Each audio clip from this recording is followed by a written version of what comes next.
오늘 하나님 말씀은 음, 시편 6편, 7편, 8편을 우리가 함께 나누게 됩니다. 특별히 6편에서는 다윗이 그의 얼마나 많은 고통이 있는가를 이야기합니다. 그래서 주의 분노, 주의 징계 이런 이야기들을 합니다. 하나님 나를 책망하지 마시고 징계하지 마옵소서. 내 영혼이 매우 떨린다. 이런 고백을 하면서 내 뼈가 떨리니 나를 고쳐달라는 이런 고백들을 하고, 6절에 보면 내가 탄식함으로 피곤하여 밤마다 눈물로 내 침상을 적시며 내 요를 적신다 하는 이 고백 속에서 그가 얼마나 힘들어하고 있는가를 지금 이야기를 합니다. 그것이 처음에는 이 자신의 이 어려운 상황들이 이 처음에는 나의 육체의 연약한 질병으로 온 것으로 고백을 하고, 그다음에는 이 주변에 있는 이 사람들이 얼마나 나를 힘들게 하는가를 또 고백하면서 이것이 하나님의 진노고 하나님의 분노가 아닌가라는 것 때문에 하나님 앞에 나와서 기도를 하는 거죠. 기도를 하는 중에 그가 깨닫는 것 중에 하나가 이 양심의 가책, 자기가 지은 죄로 말미암아서 이런 일들이 오지 않나 해서 그가 탄식하며 밤마다 눈물로 기도하며 하나님 앞에 나온다라는 이런 고백들을 하고 있습니다. 그래서 2절에 보면 내가 수척하여 사오니 내게 은혜를 베풀어 달라. 이게 자신의 몸도 엉망이 된 거죠. 이 수많은 고통이 오고 아픔이 오고 힘든 일이 오면 우리는 이 환경 때문에 마음이 상하죠. 마음이 상하면 몸에 병이 와요. 그러니까 다윗도 몸에 병이 올 만큼 지금 힘든 고통 속에 있다라는 이야기와 함께 7절을 이래 보면 내 눈에 근심으로 말미암아 새하며 내 모든 대적으로 말미암아라는 이야기를 합니다. 이게 주변에 얼마나 많은 사람들이 그를 힘들게 하는가를 보면서 내가 근심이 많다라는 고백과 함께 악을 행하는 너희는 다 나를 떠나라. 여호와께서 내 울음소리를 듣겠다. 이게 자기 자신 내 고백으로 이 수많은 힘든 일들이 결국은 나의 이 고백으로 말미암아서 하나님 앞에 아무 다른 거 생각하지 아니하고 하나님 앞에 고백하고 하나님과의 관계를 하면서 이것을 회복해 가려고 하는 그의 이 모습이 있는 것을 보게 됩니다. 사람은 누구나 다 이 두려움이 있어요. 그 두려움 중에 하나가 죽음에 대한 두려움은 모든 사람들이 가지고 있죠. 그러나 이 두려움이 내 안에 있는 이 두려움이 어찌 내가 이 다윗에서 있어서 두려움은 하나님의 분노와 하나님의 진노예요. 내가 어떻게 그 하나님의 이 분노, 하나님의 진노를 감당할 수 있을까? 여러분, 저도 그렇지만은 이 가장 힘든 것이 저는 하나님의 음성이 안 들릴 때예요. 우리가 사람과의 관계 속에서도 이야기를 하는데 대화를 안 하고 말문을 탁 닫아 버리면 굉장히 답답하고 힘들잖아요. 근데 그거는 이겨낼 수 있어요. 사람은 오늘 다르고 내일 다르고 언젠가는 사람은 내가 모르고 한 행동들이 있기 때문에 변할 수 있는데, 하나님이 나에게 이 말씀을 하지 않냐고 주의 음성이 딱 차단돼 버리면 이거는 숨을 쉴 수가 없어요. 이 다윗이 지금 그 고백을 하는, 이 외부적으로 오는 수많은 고통들이 자기한테 갑자기 두려움이 탁 오면서 이 하나님의 진노고 하나님의 분노가 아닌가 하는 이 두려움이 딱 와버린 거예요. 이걸 내가 어찌 감당할 수 있나? 이 고백 속에서 다윗이 한 것이 지금 이제 하나님 앞에 나와서 철저히 기도하는 거거든요. 이게 우리가 이 하나님의 음성이 들리지 않냐고 내 상황이 힘들 때 우리는 도망가고 좌절하고 넘어지는 것이 아니고 하나님 앞에 나와서 기도 딱 하는 거예요. 십자가 앞으로 나오는 거죠. 여러분, 성경에 그래서 하나님이 탕자의 이야기가 있잖아요. 자기 생각대로 자기 마음대로 했다가 결국은 완전 돼지 지엽 열매를 먹고 있는 자기의 신세를 딱 보면서 '이거 내가 짐승같이 살고 있구나. 이거 내 모습이 왜 이렇게 됐지?' 하고 그가 너무너무 부끄럽지만은 아버지께로 돌아오잖아요. 너무너무 내가 누구 앞에 설 모습이 아니지만은 그 부끄러운 모습을 가지고 아버지 앞으로 딱 서면서 한 고백이 "아버지의 나를 아들로 여기지 마시고 품꾼의 하나로 여겨 달라." 그럼 자기를 딱 내려놓고 하나님 앞에 오는 거예요. 이게 살 길이에요. 우리의 살 길. 그 다윗이 하나님 앞에 떨리는 마음으로 부끄러운 모습으로 하나님 앞에 자기를 딱 내려놓는 모습을 보게 됩니다. 그래서 고난 당하는 사람들이 힘들고 어렵고 고난 당하는 사람들이 이 환경을 돌이킬 수 있는 방법이 겸손이에요. 나를 품꾼의 하나로 겸손으로 자기를 딱 그리고 자기를 고백하며 마음을 돌이키고 회심하며 회개하며 오직 하나님을 향한 믿음을 가지고 걸어가는 것이 이 모든 환경에서 다시 회복될 수 있는 은혜인 거예요. 이걸 지금 6 장에서 이 시편 6 편에서 다윗의 그 어려운 상황 속에서 하나님 앞에 침상을 적시며 기도하며 돌아오는 모습을 보게 됩니다. 이게 7 장에 보면 7 장에는 이제 더 말할 수 없는 고통을 구체적으로 적어요.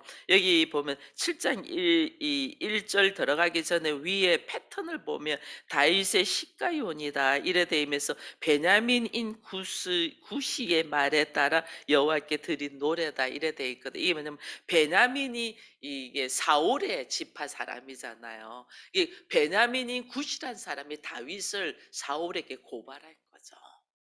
고발해 가지고 그의 상황이 너무너무 힘든 것을 시가요온 이것은 뭐냐면 왔다 갔다 한다는 거예요. 가변적인 이 시다 그 말이거든요. 그의 마음에 기뻐했다가 그의 마음에 슬퍼했다가 그의 마음이 좌절했다가 또다시 희망을 가졌다가 막 이거 왔다 갔다 해요. 이 지금 말씀을 읽어 보면 이 왜냐하면 다윗을 이 거짓으로 베냐민 사람 굿이라는 사람이 질투를 해 가지고 다윗을 고발하는데 사람들이 이것을 거짓으로 고발을 하는 거죠. 그 거짓으로 고발된 상황 속에서 이 베냐민 지파인 사울이 볼 때는 그렇지 않아도 다윗에 대한 이 질투가 있는데 거기다 누가 딱 고발하니까 그냥 죽이로 들어오는 거죠.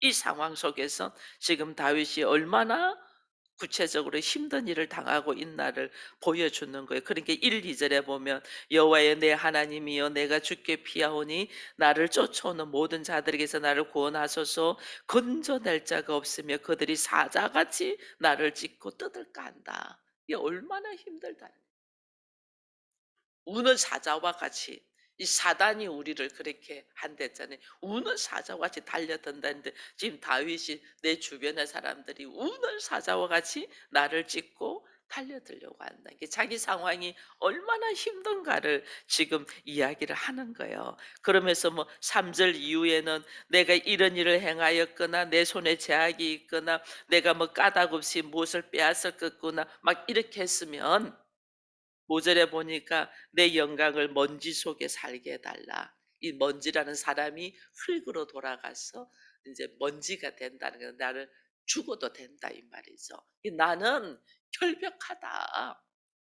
나는 정말 이런 일을 이 그들이 나를 오해하고 덤벼 들어오고 있지만 내가 이런 일을 한 적이 없습니다. 이 만약에 내가 정말 그렇게 했다면 그들이 말하는 것처럼 했다면 나 죽어도 됩니다. 하나님 돌아봐 달라는 그런 고백을 지금 하고 있는 거예요. 그래서 자신의 이 무죄함을 이야기하면서 8 절에 보니까 여호와께서 만민에게 심판을 행하시오니 여호와의 나의 의와 나의 성실함을 따라 나를 심판해 달라. 하나님의 공의로 하나님이 보시고 감찰하시고 내가 잘못한 일이 있으면 그렇게 심판하십시오. 나는 결백합니다. 그 이야기를 하는 거예요. 그러면서 10 절에 하는 말이 나의 방패는 마음이 정직한 자를 구원하시는 하나님이십니다. 하나님은 의로운 재판관이십니다. 나의 힘은 오직 여호와다. 내가 이렇게 힘들고 어렵고 내가 말할 수 없는 고통 속에 있지만은 나의 힘은 오직 여호와 하나님이고 나의 방패, 나를 보호하시는 분도 하나님이십니다. 나의 힘이 되신 여호와여 그러잖아요. 우리의 힘이 어디에서 나오냐? 하나님께로부터 나온다. 이것을 내가 17절에 보니까 여호와의 이름을 찬양합니다. 이 어렵고 힘든 상황에 있어도 다윗은 믿음을 가지고 하나님을 찾고 찾으면서 나의 힘이 되신 분은 오직 여호와 하나님입니다. 그 고백을 하면서 8절에는 그 하나님이 누구냐는 거예요. 내가 지금 의지하고 있는 하나님이 누구냐 보니까 그분은 창조주이시더라. 세상의 주관자이시더라. 그것을 여호와여 8장 1절에 보니까 우리 주여 주의 이름이 온 땅에 어찌 그리 아름다운지요 주의 영광이 하늘을 덮었나이다. 주의 대적으로 말미암아 어린아이들과 젖먹이들의 입으로 권능을 세우시며 아무리 이들이 힘을 가지고 나와도 하나님의 권능과 역사하심을 보니 아무것도 아니다. 심지어 어린아이와 젖먹이들의 이 입의 능력, 권세를 본다. 이게 제가 저도 참 많이 경험하는 것 중에 하나거든요. 제가 미처 깨닫지 못한 거를 아이의 입을 통해서 하나님 말씀하게 하시더라고요. 어린 시절에 제가 한번 그랬잖아요. 지창이 아주 어릴 때인데 아들이 어릴 때 4살 때인가 이때인데 우리 두 사람이 부부가 두 사람이 한 일주일만 새벽기도 쉬자. 둘이가 합의를 해가지고 내일부터 일주일만 쉬고 우리가 가자. 그렇게 이제 합의를 했는데 애 입으로 엄마 나 내일부터 새벽기도 갈 거예요.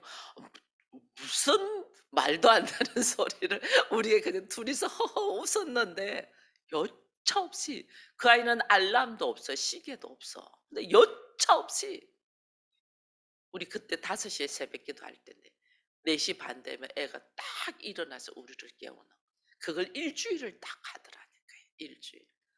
이 아이의 입을 통하여 그 어린 아이를 하나님이 그 시간에 딱 깨워서 우리는 알람을 다 꺼버렸으니까 다 아이를 일으켜서 하시는 일.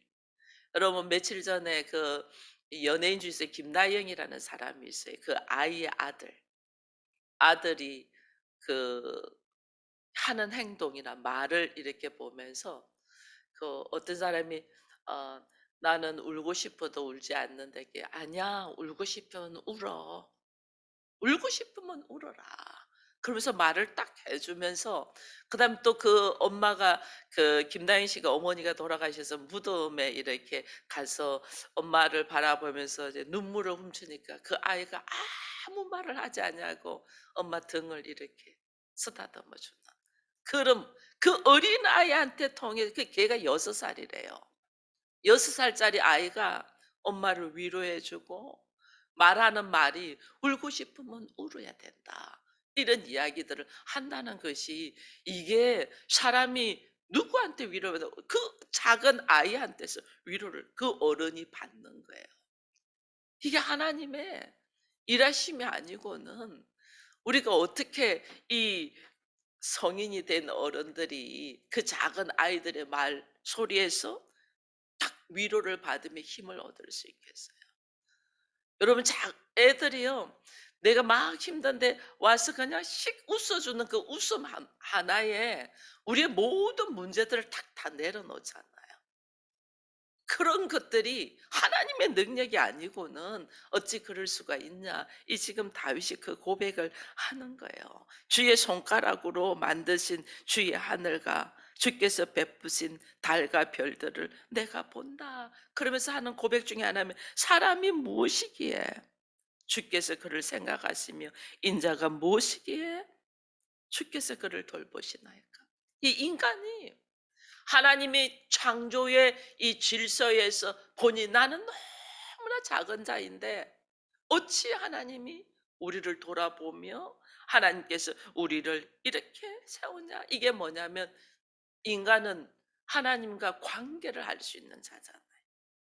하나님이 우리에게 호흡을 주시고 같이 바라보며 같이 마음을 가지고 같이 하나님이 창조하신 세계를 다스리게 하셨잖아요.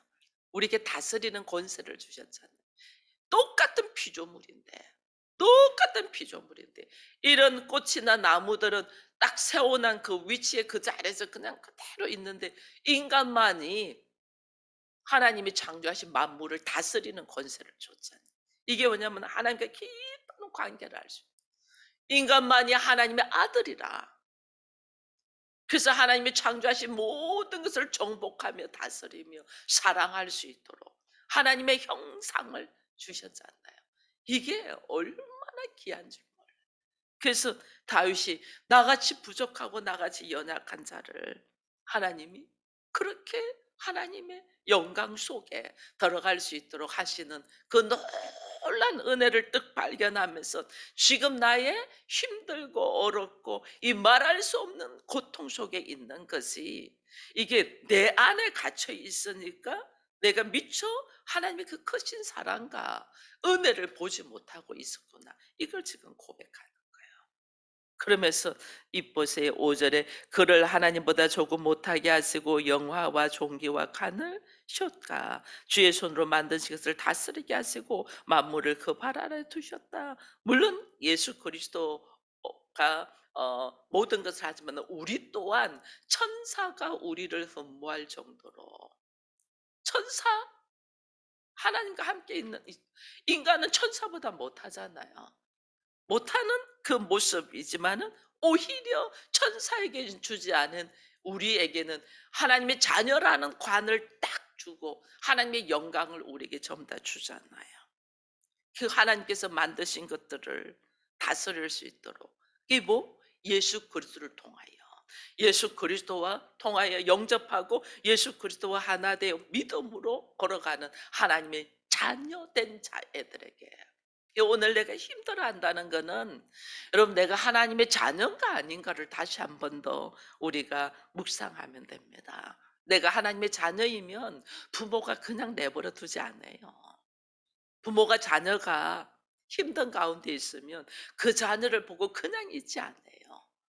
내가 하나님의 자녀가라는 인식이 딱 들어가야만이 이것이 어떤 어려움 속에서도 하나님이 지금 나를 나되게 하시기 위한 하나님의 방법이구나 하는 걸 딱 알면 이것을 내가 이겨내야지 이렇게 생각을 하는데 내가 하나님과 자녀가 아니고 하나님과 아무 관계도 없고 지금 내 모습을 딱 보면 너무너무 처량하죠. 너무너무 부족하죠. 이거 어떻게 이겨내겠어요? 베드로가 예수님을 바라볼 때는 물 위도 걸었어요. 그러나 자신의 모습을 딱 보니 내가 지금 어디에 있지 자기를 딱 보니까 물에 더 빠져버리는 거죠. 우리가 항상 생각할 때 나같이 부족하고 나같이 연약하고 티끌과 같은 나를 버러지와 같은 나를 말씀으로 통하여 정금같이 나를 입히셔서 하나님의 자녀로서 하나님이 나를 세웠다라는 걸 딱 보면 그러면 하나님이 나로 하여금 하나님의 자녀가 되어서 나로 하여금 지금 이곳에 보내셔서 왜 보내셨냐는 거예요. 그곳이 교회가 되도록 그곳에 복음의 능력이 들어오도록 여러분 우리는 늘 높은 데로 올라가려고 하니까 실망하고 좌절하는 거예요. 하나님은 높은 곳에서 이 땅으로 오셨다. 죄인의 모습으로 오셨다는 것을 생각하고 오늘 내가 하나님의 자녀면 하나님 나를 어디로 보내겠어요? 낮은 곳으로 보내죠. 그 낮은 곳에서 오늘 나로 하여금 그들과 함께 어울리면서 복음의 능력이 무엇인가를 증거하도록 하나님이 하신다는 걸 깨닫고 오늘 내가 이 광야로 딱 내몰아칠 때에 그곳에서 하나님의 나를 정금같이 세우기 위한 하나님의 은혜를 우리가 보면서 지금 힘들고 어렵고 말할 수 없는 고통 속에 있을지라도 나와 하나님의 관계 속에서 내가 누군가를 딱 깨달으면 내 아버지가 누구예요? 창조주야. 내 아버지가 우주 만물을 다스리는 권세자야. 그 권세를 나에게도 주셨는데 내가 그 권세를 알지 못하고 여전히 부족한 예수 없는 나의 모습 속에 딱 있으니까 넘어지는 거예요. 오늘도 이 아침도 깨워서 여러분들의 말씀 안으로 들어오기를 갈망하며 하나님의 말씀 속에서 일어서기를 원한다는 것은 지금 나의 환경 보고 넘어지는 것이 아니고 내가 누구인가 하나님과의 관계를 보면서 하나님 오늘 나를 왜 이곳에 세웠고 하나님 오늘 나를 왜 이 상황 속에 넣었을까 이걸 보면서 다시 한번 나의 모습이 하나님께로 돌이키며 겸손함으로 회개하며 말씀 속에서 일어서는 우리가 되기를 축원드립니다.